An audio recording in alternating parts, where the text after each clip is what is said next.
আসসালামু আলাইকুম। আজ আমরা শুরু করছি বিখ্যাত উপন্যাসিক শরৎচন্দ্র চট্টোপাধ্যায়ের উপন্যাস ছবি। এই কাহিনী যে সময়ের, তখনও ব্রহ্মদেশ ইংরাজের অধীনে আসে নাই। তখনও তাহার নিজের রাজারানী ছিল, পাত্রমিত্র ছিল, সৈন্য সামন্ত ছিল। তখন পর্যন্ত তাহারা নিজেদের দেশ নিজেরাই শাসন করিত। মান্দালে রাজধানী, কিন্তু রাজবংশের অনেকেই দেশের বিভিন্ন শহরে গিয়া বসবাস করিতেন। এমনি বোধহয় একজন কেহ বহুকাল পূর্বে পেগুর ক্রোশপাশেক দক্ষিণে ইমেদিন গ্রামে আসিয়া বাস করিয়াছিলেন। তাদের প্রকাণ্ড অট্টালিকা, প্রকাণ্ড বাগান, বিস্তর টাকাকড়ি, মস্ত জমিদারি, এই সকলের মালিক যিনি, তার একদিন যখন পরকালের ডাক পড়িল, তখন বন্ধুকে ডাকিয়া কহিলেন, বাকো, ইচ্ছে ছিল তোমার ছেলের সঙ্গে আমার মেয়ের বিবাহ দিয়া যাইব, কিন্তু সে সময় হইল না। মাস হয়ে রইল, তাহাকে দেখিও। ইহার বেশি বলার তিনি প্রয়োজন দেখিলেন না। বাকও তার ছেলেবেলার বন্ধু। একদিন তাহারও অনেক টাকার সম্পত্তি ছিল। শুধু ফয়ার মন্দির গড়াইয়া আর ভিক্ষু খাওয়াইয়া আজ কেবল সে সর্বস্বান্ত নয়, ঋণগ্রস্ত। তথাপি এই লোকটিকেই তাহার যথাসর্বস্বের সঙ্গে একমাত্র কন্যাকে সঁপিয়া দিতে এই মুমূর্ষুর লেশমাত্র বাধা না লাগিল। বন্ধুকে চিনিয়া লইবার এত বড় সুযোগই তিনি এ জীবনে পাইয়াছিলেন। কিন্তু এ দায়িত্ব বাককে অধিক দিন বহন করিতে হইল না। তাহারও ওপারের সমন আসিয়া পৌঁছিল, এবং সেই মহামান্য পরোয়ানা মাথায় করিয়া বৃদ্ধ বৎসর না ঘুরিতেই যেখানের ভার সেখানেই ফেলিয়া রাখিয়া অজানার দিকে পাড়ি দিলেন। এই ধর্মপ্রাণ দরিদ্র লোকটিকে গ্রামের লোক যত ভালোবাসিত, শ্রদ্ধাভক্তি করিত, তেমনি প্রচণ্ড আগ্রহে তাহারা ইহার মৃত্যু উৎসব শুরু করিয়া দিল। বাকর মৃতদেহ মাল্যচন্দনে সজ্জিত হইয়া পালঙ্কের শয়ান রহিল, এবং নিচে খেলাধুলা, নৃত্যগীত আর আহার বিহারের স্রোত রাত্রি দিন অবিরাম বহিতে লাগিল। মনে হইল ইহার বুঝি আর শেষই হইবে না। পিতৃশোকের এই উৎকট আনন্দ হইতে ক্ষণকালের জন্য কোনো মতে পলাইয়া বাথিন একটা নির্জন গাছের তলায় বসিয়া কাঁদিতেছিল। হঠাৎ চমটিয়া ফিরিয়া দেখিল মাস হয়ে তাহার পিছনে আসিয়া দাঁড়াইয়াছে। সে ওড়নার প্রান্ত দিয়া নিঃশব্দে তাহার চোখ মুছিয়া দিল, এবং পাশে বসিয়া তাহার ডান হাতটা নিজের হাতের মধ্যে টানিয়া লইয়া চুপি চুপি বলিল, বাবা মরিয়াছেন, কিন্তু তোমার মাস হয়ে এখনও বাঁচিয়া আছে। বাথিন ছবি আঁকত। তাহার শেষ ছবিখানি সে একজন সওদাগরকে দিয়া রাজার দরবারে পাঠাইয়া দিয়াছিল। রাজা ছবিখানি গ্রহণ করিয়াছেন এবং খুশি হইয়া রাজহস্তের বহুমূল্য আঙুরি পুরস্কার করিয়াছেন। আনন্দে মাসের চোখে জল আসিল। সে তাহার পাশে দাঁড়াইয়া মৃদুকণ্ঠে কহিল, বাথিন, তুমি জগতে সকলের বড় চিত্রকর হইবে। বাথিন হাসিল, কহিল, বাবার ঋণ বোধহয় পরিশোধ করিতে পারিব। উত্তরাধিকার সূত্রে মাস হয়েই তাহার একমাত্র মহাজন, তাই এ কথাই সে সকলের চেয়ে বেশি লজ্জা পাইত।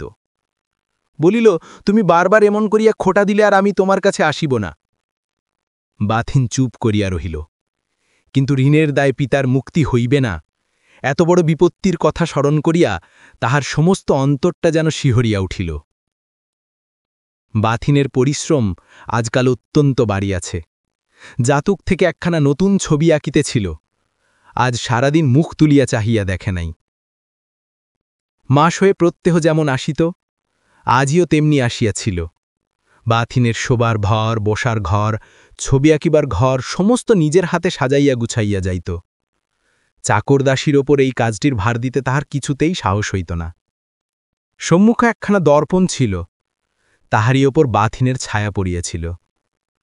মাস হয়ে অনেকক্ষণ পর্যন্ত একদৃষ্টে চাহিয়া থাকিয়া হঠাৎ একটা নিঃশ্বাস ফেলিয়া কহিল, বাথিন, তুমি আমাদের মতো মেয়ে মানুষ হইলে এতদিন দেশের রানী হইতে পারতে।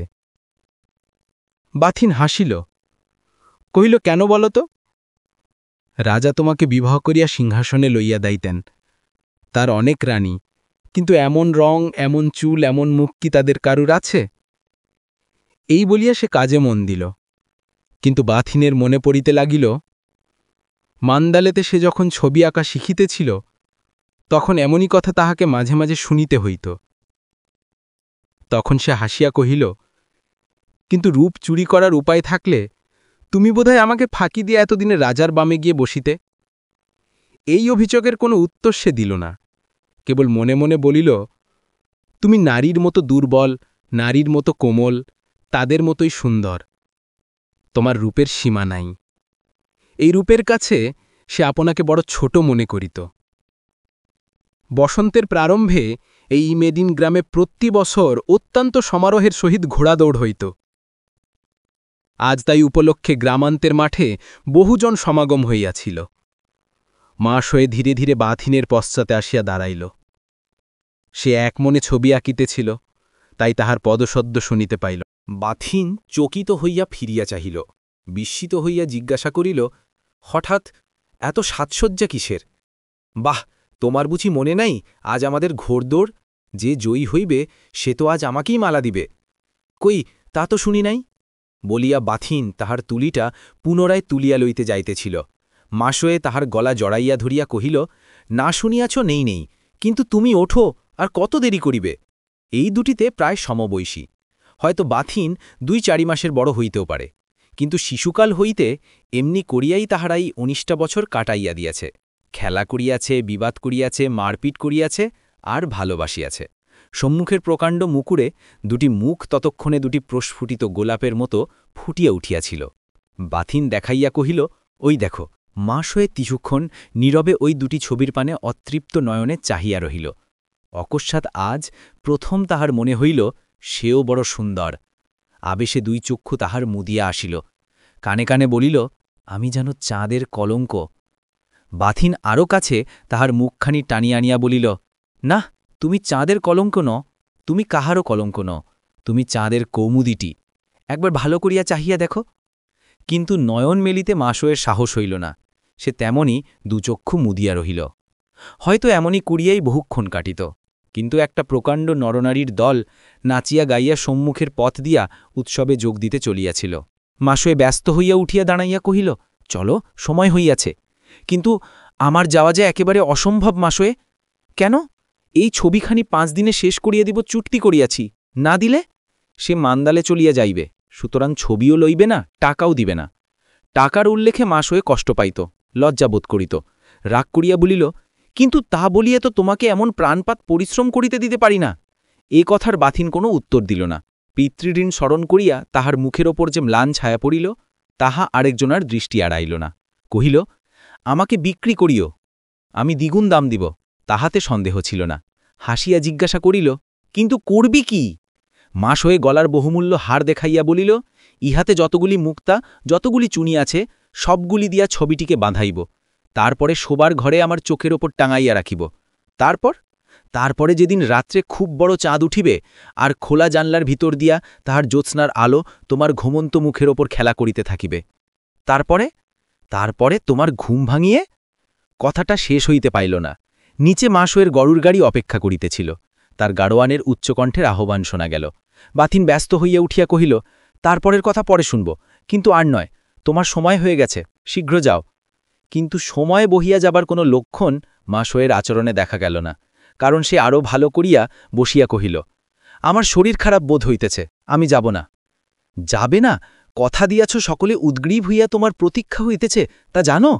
মাসয়ে প্রবল বেগে মাথা নাড়াইয়া কহিল, তা করুক, চুক্তিভঙ্গের অত লজ্জা আমার নেই, আমি যাব না। ছি, তবে তুমিও চলো। পারলে নিশ্চয় যাইতাম, কিন্তু তাই বলি আমার জন্য তোমাকে আমি সত্যভঙ্গ করিতে দিব না। আর দেরি করিও না, যাও।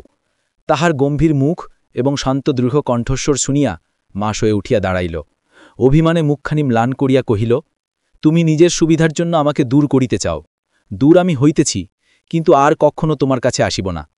এক মুহূর্ত বাথিনের কর্তব্যে দৃঢ়তা স্নেহের জলে গলিয়া গেল। সে তাহাকে কাছে টানিয়া আনিয়া সহাস্যে কহিল, এত বড় প্রতিজ্ঞাটা করিও বসিও না মাসয়ে, আমি জানি এর শেষ কি হইবে, কিন্তু আর তো বিলম্ব করা চলে না। মাসই তেমনই বিষণ্ণ মুখে উত্তর দিল, আমি না আসিলে খাওয়া পড়া হইতে আরম্ভ করিয়া সকল বিষয়ে তোমার যে দশা হইবে সে আমি সহিতে পারিব না, জানো, বলিয়াই আমাকে তুমি তাড়াইতে পারিলে। এই বলিয়া সে প্রত্যুত্তরের অপেক্ষা না করিয়া দ্রুতপদে ঘর হইতে বাহির হইয়া গেল। প্রায় অপরাহ্ন বেলায় মাসয়ের রূপা বাঁধানো ময়ূরপঙ্খী গোগান ময়দানে আসিয়া পৌঁছিল। তখন সমবেত জনমণ্ডলী প্রচণ্ড কলরবে কোলাহল করিয়া উঠিল। সে যুবতী, সে সুন্দরী, সে অবিবাহিতা এবং বিপুল ধনের অধিকারিণী, তাই মানবের যৌবন রাজ্যে তার স্থান অতি উঁচে। তাই এখানেও বহুমানের আসনটি তাহারই জন্য নির্দিষ্ট হইয়াছিল। সে আজ পুষ্পমাল্যা বিতরণ করিবে। তারপর যে ভাগ্যবান এই রমণীর শিরে জয়মাল্যটি সর্বাগ্রে পরিয়াই দিতে পারিবে, তাহার অদৃষ্টই যেন আজ জগতে হিংসা করিবার একমাত্র বস্তু। সজ্জিত অশ্বের পৃষ্ঠে রক্তবর্ণে পোশাকে সওয়ারগণ উৎসাহ ও চাঞ্চল্যের আবেগ কষ্টে সংযত করিয়াছিল। দেখিলে মনে হয় আজ সংসারে তাহাদের ক্রমশ সময় আসন্ন হইয়া আসিল, এবং যে কয়জন অদৃষ্ট পরীক্ষা করিতে আজ উদ্যত, তাহারা সারি দিয়া দাঁড়াইল, এবং ক্ষণেক পরেই ঘণ্টার সঙ্গে সঙ্গে মরিমাচি জ্ঞানশূন্য হইয়া কয়জন ঘোড়া ছুটাইয়া দিল। ইহা বীরত্ব, ইহা যুদ্ধের অংশ। মা শোয়ের পিতামহগণ সকলেই যুদ্ধ ব্যবসায়ী। ইহার উন্মত্ত বেগ নারী হইলেও তাহার ধমনীতে বহমান ছিল। যে জয়ী হইবে, তাহাকে সমস্ত হৃদয় দিয়া সংবর্ধনা না করিবার সাধ্য তাহার ছিল না। তাই যখন ভিন্ন গ্রামবাসী এক অপরিচিত যুবক আরক্ত দেহে, কম্পিত মুখে, ক্লেদসিক্ত হস্তে তাহার শিরে জয়মাল্য পরাইয়া দিল, তখন তাহার আগ্রহের আতিশয্য অনেক সম্ভ্রান্ত রমণীর চক্ষেই কটু বলিয়া ঠেকিল। ফিরিবার পথে সে তাহাকে আপনার পার্শ্বে গাড়িতে স্থান দিল এবং সজল কণ্ঠে কহিল, আপনার জন্যে আমি বড় ভয় পাইয়াছিলাম। একবার এমনও মনে হইয়াছিল, অত বড় উঁচু প্রাচীর কোনরূপে যদি কোথাও পা ঠেকিয়া যায়। যুবক বিনজে ঘাড় হেট করিল, কিন্তু এই অসম সাহসী বলিষ্ঠ বীরের সহিত মা শোয়ে মনে মনে তাহার সেই দুর্বল, কোমর ও সর্ববিষয়ে অপটু চিত্রকরের সহিত তুলনা না করিয়া পারিল না। এই যুবকটির নাম পথিন। কথায় কথায় পরিচয় হইলে জানা গেল, ইনিও উচ্চবংশীয়, ইনিও ধনী এবং তাহাদেরই দূর আত্মীয়। মা শোয়ে আজ অনেককেই তাহার প্রাসাদে সান্ধ্যভোজে নিমন্ত্রণ করিয়াছিল। তাহারা এবং আরও বহু লোক ভিড় করিয়া গাড়ির সঙ্গে সঙ্গে আসিতেছিল। আনন্দের আগ্রহে তাহাদের তাণ্ডব নিত্যথিত ধুলার মেঘে ও সঙ্গীতের অসহ্য নিনাদে সন্ধ্যার আকাশ তখন একেবারে আচ্ছন্ন, অভিভূত হইয়া পড়িতেছিল। এই ভয়ঙ্কর জনতা যখন তাহার বাটির সুমুখ দিয়া অগ্রসর হইয়া গেল, তখন ক্ষণকালীন নিমিত্ত বাথিন তাহার কাজ ফেলিয়া জানালায় আসিয়া নীরবে চাহিয়া রহিল। সান্ধ্যভোজের প্রসঙ্গে পরদিন মা শোয়ে বাথিনকে কহিল, কাল সন্ধ্যাটা আনন্দে কাটিল। অনেকেই দয়া করিয়া আসিয়াছিলেন, শুধু তোমার সময়ে ছিল না বলিয়া তোমাকে ডাকি নাই। সেই ছবিটা সে প্রাণপণে শেষ করিতেছিল। মুখ না তুলিয়াই বলিল, ভালোই করিয়াছিলে। এই বলিয়া সে কাজ করিতে লাগিল।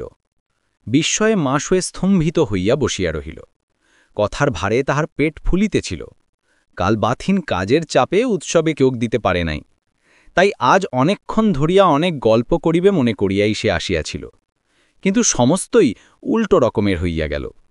কেবল একা একা প্রলাপ চলিতে পারে, কিন্তু আলাপের কাজ চলে না। তাই সে শুধু স্তব্ধ হইয়া বসিয়া রহিল, কিছুতেই অপর পক্ষের প্রবল ঔদাস্য ও গভীর নীরবতার রুদ্ধ দ্বার ঠেলিয়া ভিতরে প্রবেশ করিতে আজ ভরসা করিল না। প্রতিদিন যে সকল ছোটখাটো কাজগুলি সে করিয়া যায়, আজ সেগুলিও পড়িয়া রহিল। কিছুতেই হাত দিতে তাহার প্রবৃত্তি হইল না। এইভাবে অনেকক্ষণ কাটিয়া গেল। একবার বাথিন মুখ তুলিল না, একবার একটা প্রশ্ন করিল না। কালকের অত বড় ব্যাপারের প্রতিও যেমন তাহার লেশমাত্র কৌতূহল নাই, কাজের ফাঁকে হাঁপ ফেলিবারও তাহার তেমনি অবসর নাই। বহুক্ষণ পর্যন্ত নিঃশব্দে কুণ্ঠিত ও লজ্জিত হইয়া থাকিয়া অবশেষে সে উঠিয়া দাঁড়াইয়া কহিল, আজ আসি। বাথিন ছবির ওপর চোখ রাখিয়াই বলিল, এসো। যাবার সময় মা শোয়ের মনে হইল যেন সে এই লোকটির অন্তরের কথাটা বুঝিয়াছে। জিজ্ঞাসা করে একবার সে ইচ্ছাও হইল বটে, কিন্তু মুখ খুলিতে পারিল না, নীরবেই বাহির হইয়া গেল। বাটিতে পা দিয়াই দেখিল পথিন বসিয়া আছে। গতরাত্রির আনন্দ উৎসবের জন্য ধন্যবাদ দিতে আসিয়াছিল। অতিথিকে মা শোয়ে যত্ন করিয়া বসাইল। লোকটি প্রথমে মা শোয়ের ঐশ্বর্যের কথা তুলিল, পরে তাহার বংশের কথা, তাহার পিতার খ্যাতির কথা, তাহার রাজদুয়ারে সম্ভ্রমের কথা, এমনই কত কি সে অনর্গল বকিয়া যাইতে লাগিল। এ সকল কতকবার সে শুনল, কতক তাহার অনমনস্ক কানে পৌঁছিল না। কিন্তু লোকটি শুধু বলিষ্ঠ এবং অতি সাহসী ঘোড়া সাওয়ারি নয়, সে অত্যন্ত ধূর্ত। মাসোয়ের এই ঔদাস্য তাহার অগোচর রহিল না। সে মান্দালের রাজপরিবারের প্রসঙ্গ তুলিয়া অবশেষে যখন সৌন্দর্যের আলোচনা শুরু করিল এবং কৃত্রিম সারল্যে পরিপূর্ণ হইয়া এই রমণীকে লক্ষ্য ও উপলক্ষ্য করিয়া বারংবার তাহার রূপ ও যৌবনের ইঙ্গিত করিতে লাগিল, তখন তাহার মনে মনে অতিশয় লজ্জা করিতে লাগিল বটে, কিন্তু একটা অপরূপ আনন্দ ও গৌরব অনুভব না করিয়া থাকিতে পারিল না, এবং আলাপ শেষ হইলে পথিন বিদায় গ্রহণ করিল। তখন আজকের রাত্রির জন্যেও সে আহারের নিমন্ত্রণ লইয়া গেল। ক্লান্ত পরিশ্রান্ত হইয়া সে শুইতে গেল, কিন্তু চোখে ঘুম আসিল না। কিন্তু বিস্ময় এই যে যাহা লইয়া তাহার এতক্ষণ এমন করিয়া কাটিল, তাহার একটা কথাও আর মনে আসিল না। সে সকল যেন কত যুগের পুরানো অকিঞ্চিতকর ব্যাপার, এমনি শুষ্ক, এমনি বিরস। তাহার কেবলই মনে পড়িতে লাগিল আর একটা লোককে, যে তাহারই উদ্যান প্রান্তের একটা নির্জন গৃহে এখন নির্বিঘ্নে আছে। আজিকার এত বড় মাতামাতির লেশমাত্র তাহার কানে যাইবার হয়তো এতটুকু পথও কোথাও খুঁজিয়া পায় নাই। চিরদিনের অভ্যাস, প্রভাত হইতেই মাসোয়েকে টানিতে লাগিল। আবার সে গিয়ে বাথিনের ঘরে এসে বসিল। প্রতিদিনের মতো আজিও সে কেবল একটা এসো বলিয়াই তাহার সহজ অভ্যর্থনা শেষ করিয়া কাজে মন দিল। কিন্তু কাছে বসিয়াও আর একজনের আজ কেবলই মনে হইতে লাগিল ওই কর্মনিরত নীরব লোকটি নীরবেই যেন বহুদূরে সরিয়া গিয়েছে। অনেকক্ষণ পর্যন্ত মাসোয়ে কথা খুঁজিয়া পাইল না। তারপরে সংকোচ কাটাইয়া জিজ্ঞাসা করিল, তোমার আর বাকি কত? অনেক। তবে এই দুদিন ধরিয়া কি করিলে? বাথিন ইহার জবাব না দিয়া চুরুটের বাক্সটা তাহার দিকে বাড়াইয়া দিয়া বলিল, এই মদের গন্ধটা আমি সইতে পারি না। মাসোয়ে এই ইঙ্গিত বুঝিল। জ্বলিয়া উঠিয়া হাত দিয়া বাক্সটা সজোরে তেলিয়া দিয়া বলিল, আমি সকালবেলা চুরুট খাই না, চুরুট দিয়া গন্ধ ঢাকিবার কাজও করি নাই, আমি ছোট লোকের মেয়ে নই। বাথিন মুখ তুলিয়া শান্তকণ্ঠে কহিল, হয়তো তোমার জামা কাপড়ে কোনরূপে লাগিয়াছে, মদের গন্ধটা আমি বানাইয়া বলি নাই। মাসোয়ে বিদ্যুৎ বেগে উঠিয়ে দাঁড়িয়ে কহিল, তুমি যেমন নীচ তেমনি হিংসুক, তাই আমাকে বিনা দোষে অপমান করিলে। আচ্ছা, তাই ভালো, আমার জামাকাপড় তোমার ঘর থেকে আমি চিরকালের জন্য সরাইয়া লইয়া যাইতেছি। এই বলিয়া সে প্রত্যুত্তরের অপেক্ষা না করিয়াই দ্রুতবেগে ঘর ছাড়িয়ে যাইতেছিল। বাথিন পিছনে ডাকিয়া তেমনি সংযত স্বরে বলিল, আমাকে নীচ ও হিংসুক কেহ কখনো বলে নাই, তুমি হঠাৎ অধপথে যাইতে উদ্যত হইয়াছ বলিয়াই সাবধান করিয়াছি। মাসোয়ে ফিরিয়া দাঁড়িয়া কহিল, অধপথে কি করি গেলাম? তাই আমার মনে হয়। আচ্ছা, এই মন লইয়াই থাকো, কিন্তু যাহার পিতা আশীর্বাদ রেখে গেছেন সন্তানের জন্য অভিশাপ রাখিয়া যান নাই, তাহার সঙ্গে তোমার মনের মিল হইবে না। এই বলিয়া সে চলিয়া গেল। কিন্তু বাথিন স্থির হইয়া বসিয়া রহিল। কেহ যে কোনো কারণেই কাহকে এমন মর্মান্তিক করিয়া বিঁধিতে পারে, এত ভালোবাসা একদিনেই যে এত বড় বিষ হইয়া উঠতে পারে, ইহা সে ভাবিতেও পারিত না। মাসোয়ে বাটি আসাই দেখিল পথিন বসিয়া আছে। সে সসম্ভ্রমে উঠিয়া দাঁড়াইয়া অত্যন্ত মধুর করি একটু হাস্য করিল। হাসি দেখিয়া মাসোয়ের দুই ভ্রুবোধ করি অজ্ঞাতসারেই কুঞ্চিত হইয়া উঠিল। কহিল, আপনার কি বিশেষ কোনো প্রয়োজন আছে? না, প্রয়োজন এমন। তাহলে আমার সময় হবে না, বলিয়া পাশের সিঁড়ি দিয়া মাসোয় উপরে চলিয়া গেল।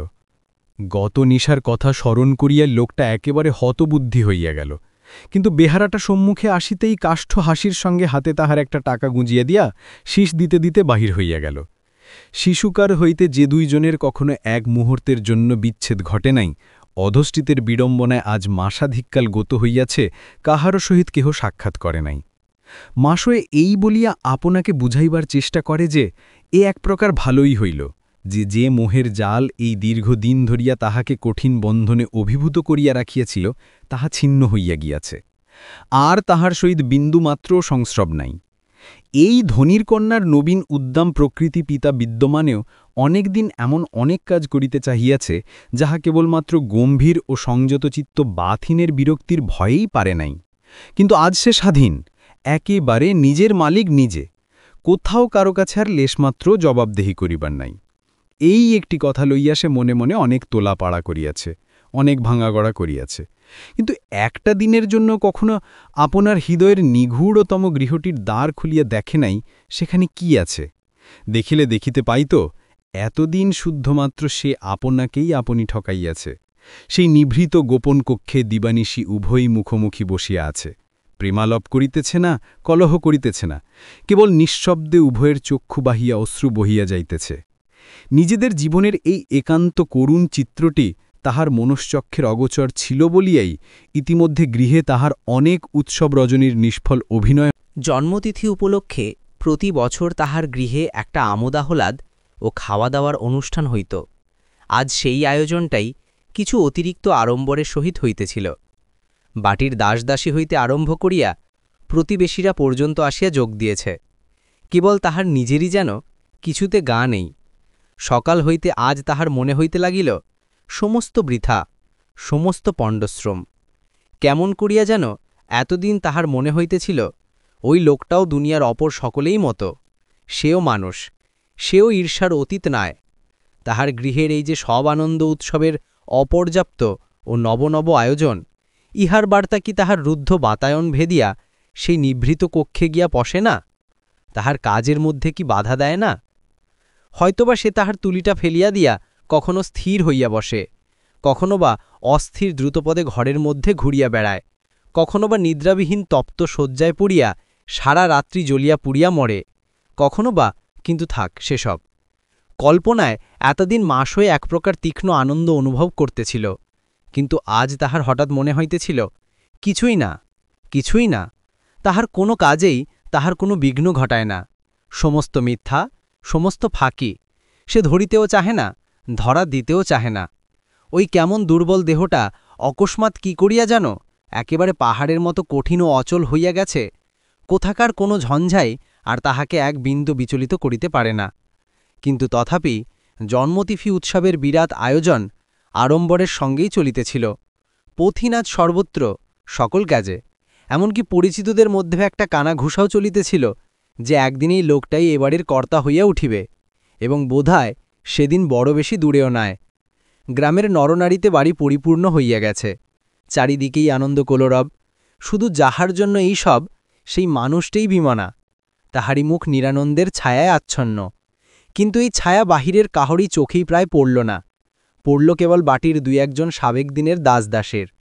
আর পড়ল বোধহয় তাহার, যিনি অলক্ষ্যে থাকিয়াও সমস্ত দেখেন। কেবল তিনিই দেখিতে লাগিলেন ওই মেয়েটির কাছে আজ সমস্তই শুধু বিড়ম্বনা। এই জন্মতিথির দিনে প্রতি বছর যে লোকটি সকলের আগে গোপনে তাহার গলায় আশীর্বাদের মালা পরাইয়া দিত, আজ সে লোক নাই, সে মালা নাই, সে আশীর্বাদের আজ একান্ত অভাব। মাসোয়ের পিতার আমলের বৃদ্ধ আসিয়া কহিল, ছোট মা, কই, তাহাকে তো দেখি না। বুড়া কিছুকাল পূর্বে কর্মে অবসর লইয়া চলিয়া গিয়েছিল, তাহার ঘরও অন্য গ্রামে। এই মন্বন্তরের খবর সে জানিত না, আজ আসিয়া চাকর মহলে শুনিয়াছে। মাসোয় উদ্ধতভাবে বলিল, দেখিবার দরকার থাকে তাহার বাড়ি যাও, আমার এখানে কেন? বেশ, তাই যাইতেছি, বলিয়া বৃদ্ধ চলিয়া গেল। মনে মনে বলিয়া গেল, কেবল তাকে একাকী দেখিলেই তো চলবে না, তোমাদের দুজনকে আমার একসঙ্গে দেখা চাই, নইলে এতটা পথ বৃথাই হাঁটিয়া এসেছি। কিন্তু বুড়ার মনের কথাটি এই নবীনার অগোচর রহিল না। সেই অবধি এক প্রকার সচকিত অবস্থাতে তাহার সকল কাজের মধ্যে সময় কাটিতেছিল। সহসা একটা চাপা গলা রসফুট শব্দে চাহিয়া দেখিল, বাথেন। তাহার সর্বাঙ্গ দিয়া বিদ্যুৎ বহিয়া গেল, কিন্তু চক্ষের নিমেষে আপনাকে সংবরণ করিয়া লইয়া সে মুখ ফিরাইয়া অন্যত্র চলিয়া গেল। খানিক পরে বুড়া আসিয়া কহিল, ছোট মা, যাই হোক, তোমার অতিথি, একটা কথাও কি কহিতে নাই? কিন্তু তোমাকে তো আমি ডাকিয়া আনিতে বলি নাই। সেইটাই আমার অপরাধ হয়ে গেছে, বলিয়া সে চলিয়া যাইতেছিল।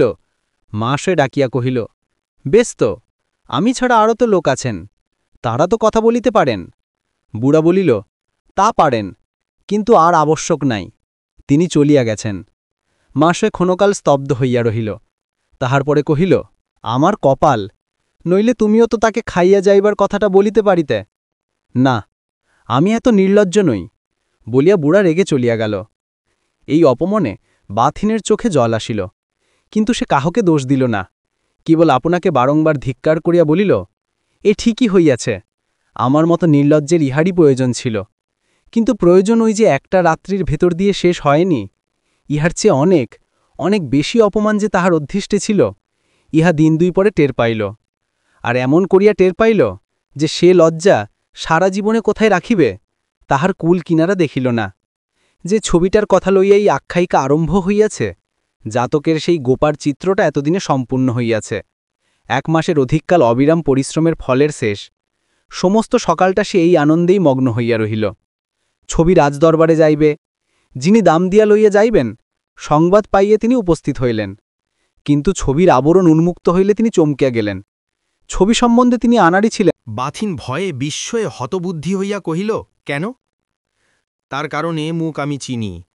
মানুষের চেহারা দিয়া দেবতাকে গড়িলে দেবতাকে অপমান করা হয়। এই কথা ধরা পড়িলে রাজা আমার মুখ দেখিবেন না। এই বলিয়া সে চিত্রকরের বিস্ফারিত ব্যাকুল চক্ষের প্রতি ক্ষণকাল চাহিয়া থাকিয়া মুখ টিপিয়া হাসিয়া বলিল, একটু মন দিয়ে দেখিলেই দেখিতে পাইবেন একে, এ ছবি চলিবে না।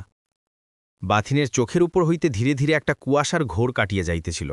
ভদ্রলোক চলিয়া গেলেও সে তেমনি দৃষ্টি নিবদ্ধ করিয়া দাঁড়াইয়া রহিল।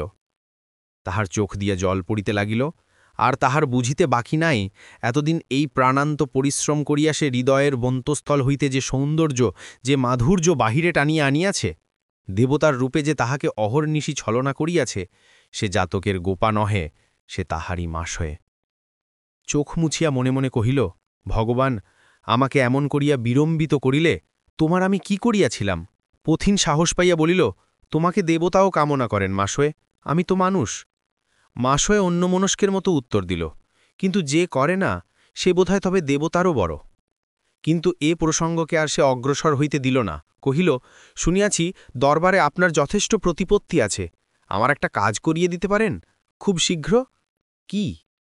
একজনের কাছে আমি অনেক টাকা পাই, কিন্তু আদায় করিতে পারি না, কোনো দলিল নাই। আপনি কিছু উপায় করিতে পারেন? পারি, কিন্তু তুমি কি জানো না এই রাজকর্মচারীটি কে? বলিয়া লোকটা হাসিল। এই হাসির মধ্যেই স্পষ্ট উত্তর ছিল। মাসয়ে ব্যগ্র হইয়া তাহার হাতটা চাপিয়া ধরিয়া বলিল, তবে দিন একটি উপায় করিয়া, আজই, আমি একটা দিনও আর বিলম্ব করিতে চাহি না। পথিন ঘাড় নাড়িয়া কহিল, বেশ, তাই। এই ঋণটা চিরদিন এত তুচ্ছ, এত অসম্ভব, এতই হাসির কথা ছিল যে এ সম্বন্ধে কেহ কখনো চিন্তা পর্যন্ত করে নাই। কিন্তু রাজকর্মচারীর মুখের আশায় মাসয়ের সমস্ত দেহ এক মুহূর্তে উত্তেজনায় উত্তপ্ত হইয়া উঠিল। সে 2 চক্ষু প্রদীপ্ত করিয়া সমস্ত ইতিহাস বিবৃত করিয়া কহিতে লাগিল, আমি কিচ্ছু ছাড়িয়া দেব না, একটা কড়ি পর্যন্ত না। যোগ যেমন করিয়া রক্ত শুষিয়া লয়, ঠিক তেমনি করিয়া, আজই, এখনই হয় না? এই বিষয়ে এই লোকটাকে অধিক বলা বাহুল্য, ইহা তাহার আশার অতীত। সে ভিতরের আনন্দ ও আগ্রহ কোনোমতে সংবরণ করিয়া বলিল, রাজার আইন অন্তত 7 দিনের সময় চায়, এ সময়টুকু কোনরূপে ধৈর্য ধরিয়া থাকিতেই হইবে। তাহার পরে যেমন করিয়া খুশি, যত খুশি রক্ত শুষিবেন, আমি আপত্তি করিব না। সেই ভালো, কিন্তু এখন আপনি যান। এই বলিয়া সে এক প্রকার যেন ছুটিয়া পলাইল। এই দুর্বোধ্য মেয়েটির প্রতি লোকটির লোভের অবধি ছিল না, তাই অনেক অবহেলা সে নিঃশব্দে পরিপাক করিত, আজিও করিল। বরঞ্চ গৃহে ফিরিবার পথে আজ তাহার পুলকিত চিত্ত পুনঃপুন এই কথাটাই আপনাকে আপনি কহিতে লাগিল, আর ভয় নাই, তাহার সফলতার পথ নিষ্কণ্টক হইতে আর বোধহয় অধিক বিলম্ব হইবে না। বিলম্ব হইবে না, সে কথা সত্য, কিন্তু কত শীঘ্র এবং কত বড় বিস্ময় যে ভগবান তাহার উদ্দৃষ্টে লিখিয়া রাখিয়াছিলেন, এই আজ কল্পনা করাও তাহার পক্ষে সম্ভব ছিল না। ঋণের দাবির চিঠি আসিল। কাগজখানা হাতে করিয়া বাথিন অনেকক্ষণ চুপ করিয়া বসিয়া রহিল। ঠিক এই জিনিসটা সে আশা করে বটে, কিন্তু আশ্চর্যও হইল না। সময় অল্প, শীঘ্র কিছু একটা করা চাই। একদিন নাকি মাসয়ের রাগের উপর তাহার পিতার অপব্যয়ের প্রতি বিদ্রূপ করিয়াছিল। এ তাহার অপরাধ সে বিস্তৃতও হয় নাই, ক্ষমাও করে নাই। তাই সে সময় ভিক্ষার নাম করিয়া আর তাহাকে অপমান করিবার কল্পনাও করিল না। শুধু চিন্তা এই যে তাহার যাহা কিছু আছে সব দিয়াও পিতাকে ঋণমুক্ত করা যাইবে কিনা। গ্রামের মধ্যেই একজন ধনী মহাজন ছিল। পরদিন সকালেই সে তাহার কাছে গিয়া গোপনে সর্বস্ব বিক্রির প্রস্তাব করিল। দেখা গেল যাহা তিনি দিতে চান তাহাই যথেষ্ট। টাকাটা সে সংগ্রহ করিয়া ঘরে আনিল, কিন্তু একজনের অকারণ হৃদয়হীনতা যে তাহার সমস্ত দেহমনের উপর অজ্ঞাতসারে কত বড় আঘাত দিয়াছিল, ইহা সে তখন জানিল যখন জ্বরে পড়িল। কোথা দিয়া যে দিন রাত্রি কাটিল তাহার খেয়াল রহিল না। জ্ঞান হইয়া উঠিয়া বসিয়া দেখিল সেই দিনই তাহার মেয়াদের শেষ দিন। আজ শেষ দিন, আপনার নিভৃত কক্ষে বসিয়া মাস হয়ে কল্পনার জাল বুনিতেছিল। তাহার নিজের অহংকার অনুক্ষণ ঘা খেয়ে খেয়ে আরেকজনের অহংকারকে একেবারে অভ্রভেদী উচ্চ করিয়া দাঁড় করাইয়া মাস হয়ে নিচে আসিতেই বাথিন উঠিয়া দাঁড়াইল, কিন্তু তাহার মুখের দিকে চাহিয়া মাসয়ের বুকে শেল বিঁধিল। টাকা সে চাহে না, টাকার প্রতি লোভ তাহার টানাকড়ির নাই, কিন্তু সেই টাকার নাম দিয়া কত ভয়ঙ্কর অত্যাচার যে অনুষ্ঠিত হইতে পারে, ইহা সে আজ এই দেখিল। বাথিন প্রথমে কথা কহিল, বলিল, আজ 7 দিনের শেষ দিন, তোমার টাকা আনিয়াছে। হাইরে মানুষ, মরিতে বসিয়াও দর্প ছাড়িতে চায় না, নইলে প্রত্যুত্তরে এমন কথা মাসুয়ের মুখ দিয়া কেমন করিয়া বাহির হইতে পারিল যে সে সামান্য কিছু টাকা প্রার্থনা করে নাই, ঋণের সমস্ত টাকা পরিশোধ করিতে বলিয়াছে। বাথিনের পীড়িত শুষ্কমুখ হাসিতে ভরিয়া গেল, বলিল, তাই বটে, তোমার সমস্ত টাকাই আনিয়াছি। সমস্ত টাকা পেলে কোথায়? কালই জানিতে পারিবে, ওই বাক্সকায় টাকা আছে, কাহাকেও গনিয়া লইতে বল। গাড়োয়ান দ্বারপ্রান্ত হইতে তাহাকে লক্ষ্য করিয়া জিজ্ঞাসা করিল, আর কত বিলম্ব হইবে? বেলা থাকিতে বাহির হইতে না পারিলে যে পেগুতে রাত্রের মতো আশ্রয় মিলিবে না। মাস হয়ে গলা বাড়াইয়া দেখিল, পথের উপর বাক্স বিছানা প্রভৃতি বোঝাই দেওয়া গোজান দাঁড়াইয়া। ভয়ে চক্ষের নিমেষে তাহার সমস্ত মুখ বিবর্ণ হইয়া উঠিল। ব্যাকুল হইয়া একেবারে সহস্র প্রশ্ন করিতে লাগিল। পেগুতে কে যাবে? গাড়ি কার? কোথায় এত টাকা পেলে? চুপ করিয়া আছো কেন? তোমার চোখ অত শুকনো কিসের জন্য? কাল কি জানিব, আজ বলিত তোমার। বলিতে বলিতেই সে আত্মবিস্মৃত হইয়া কাছে আসিয়া তাহার হাত ধরিল এবং নিমেষে হাত ছাড়িয়া দিয়া তাহার ললাট স্পর্শ করিয়া চমকিয়া উঠিল। এ যে জ্বর, তাই তো বলি মুখ অত ফ্যাকাশে কেন? বাথিন আপনাকে মুক্ত করিয়া লইয়া শান্ত মৃদু কণ্ঠে কহিল, বস। বলিয়া সে নিজেই বসিয়া পড়িয়া কহিল, আমি মান্দালে যাত্রা করিয়াছি, আজ তুমি আমার একটা শেষ অনুরোধ শুনিবে? মাসয় ডাহার নাড়াইয়া জানাইল সে শুনিবে। বাথিন একটু স্থির থাকিয়া কহিল, আমার শেষ অনুরোধ, সৎ দেখিয়া কাহাকেও শীঘ্র বিবাহ করিও, এমন অবিবাহিত অবস্থায় আর বেশি দিন থাকিও না। আর একটা কথা। এই বলিয়া সে আবার কিছুক্ষণ মৌন থাকিয়া এবার আরও মৃদুকণ্ঠে বলিতে লাগিল, আরেকটা জিনিস তোমাকে চিরকাল মনে রাখিতে বলি, এই কথাটা কখনো ভুলিবে না যে লজ্জার মতো অভিমানও স্ত্রীলোকের ভূষণ বটে, কিন্তু বাড়াবাড়ি করিলে। মাস হয়ে অধীর হইয়া মাঝখানি বলিয়া উঠিল, ও সবার একদিন শুনিব, টাকা পেলে কোথায়? বাথিন হাসিল, কহিল, এ কথা কেন জিজ্ঞাসা করো? আমার কিনা তুমি জানো না? টাকা পেলে কোথায়? বাথিন ধ্যোগ গিলিয়া ইতস্তত করিয়া অবশেষে কহিল, বাবার ঋণ তার সম্পত্তি দিয়েই শোধ হইয়াছে, নইলে আমার নিজের আর কি আছে? তোমার ফুলের বাগান, সেও তো বাবার। তোমার অত বই, বই লইয়া আর করিব কি? তাছাড়া সেও তো তারই। মাস হয়ে একটা নিঃশ্বাস ফেলিয়া বলিল, যাক, ভালোই হইয়াছে, এখন উপরে গিয়ে শুইয়া পড়িবে চলো। কিন্তু আজ আমাকে যাইতেই হইবে। এই জ্বর লইয়া? এ কি তুমি সত্যিই বিশ্বাস করো তোমাকে আমি এই অবস্থায় ছেড়ে দিব? এই বলিয়া সে কাছে আসিয়া আবার হাত ধরিল। এবার বাথিন বিস্ময়ে চাহিয়া দেখিল, মাসয়ের মুখের চেহারা এক মুহূর্তে একেবারে পরিবর্তিত হইয়া গিয়াছে। সে মুখে বিষাদ, বিদ্বেষ, নিরাশা, লজ্জা, অভিমান কিছুরই চিহ্নমাত্র নাই, আছে শুধু বিরাট স্নেহ ও তেমনি বিপুল শঙ্কা। এই মুখ তাকে একবারে মন্ত্রমুগ্ধ করিয়া দিল। সে নিঃশব্দে ধীরে ধীরে তাহার পিছনে পিছনে উপরে শয়নকক্ষে আসিয়া উপস্থিত হইল। তাকে শয্যায় শোয়াইয়া দিয়া মাসই কাছে বসিল। দুটি সজল দৃপ্ত চক্ষু তাহার পাণ্ডুর মুখের উপর নিবদ্ধ করিয়া কহিল, তুমি মনে করো কতগুলো টাকা আনিয়াছি বলিয়াই আমার ঋণ শোধ হইয়া গেল? মান্দালের কথা ছেড়ে দাও, আমার হুকুম ছাড়া এই ঘরের বাইরে গেলেও আমি ছাদ থেকে নিচে লাফাইয়া পড়ে আত্মহত্যা করিব। আমাকে অনেক দুঃখ দিয়াছ, কিন্তু আর দুঃখ কিছুতেই সহিব না, এ তোমাকে আমি নিশ্চয়ই বলিয়া দিলাম। বাথিনার জবাব দিল না, গায়ের কাপড়টা টানিয়া লইয়া একটা দীর্ঘশ্বাস ফেলিয়া পাশ ফিরিয়া শুইল। আজকের মতো এই পর্যন্তই। ভালো থাকবেন, সুস্থ থাকবেন। আল্লাহ হাফেজ।